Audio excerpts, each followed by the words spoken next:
Alright, last video I showed you how to do a rounded edge on this sheet metal for armor purposes. Now, a quick little background.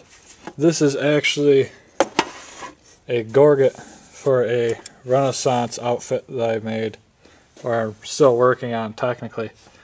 And what this is this is sheet metal. The actual gauge of it escapes me at the moment, so I apologize for that. And if you don't know what a gorget is, because you're not familiar with the terminology, it's the neck piece.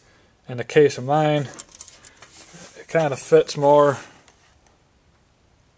front chest, lower neck.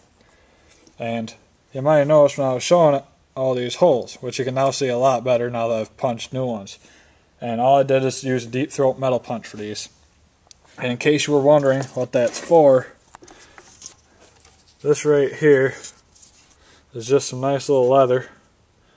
Now what this is going to do is this is going to go around the edge, like so. And it's rounded now, so we don't have to worry about anybody getting cut or anything of that sort. I apologize if this looks a little weird. I'm doing it with one hand here. And that's going to go across all this bottom piece. And this little leather thread here is actually going to weave around it, going through said holes, like so, to hold it on.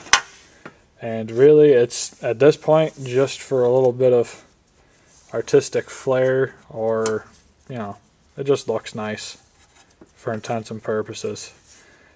And that'll just kind of weave in and out of the holes and just crisscross around all the way to the other end, where we will tie it off over here. And eventually you will probably see this thing in its completed form, but for now I just felt like warning about that, and just to throw in a few more things. Dremel, handy tool to have. Bunch of hammers, as you can see, including the one that I was using. This little guy actually came with the hammer kit, kind of like a little mini anvil, which you saw me use in the other video.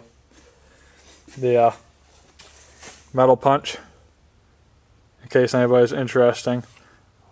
Very handy for punching the holes in the metal for all the various rivets, which is also there.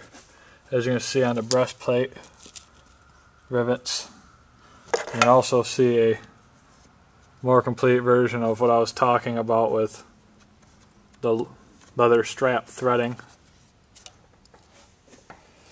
And all of this is ended up held together by dog collars, believe it or not. Just cut up some dog collars, use the leather punch, create some more holes as needed on it.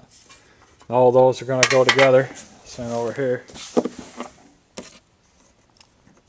with the other end of the dog collar also riveted on. In this case, this is actually the back of the neck guard, as you can see. Also, more examples of that leatherwork I was talking about. And what that'll do is that'll help it latch up, and it keeps it somewhat cheap because you don't have to buy new ones or anything of that sort. It comes in handy.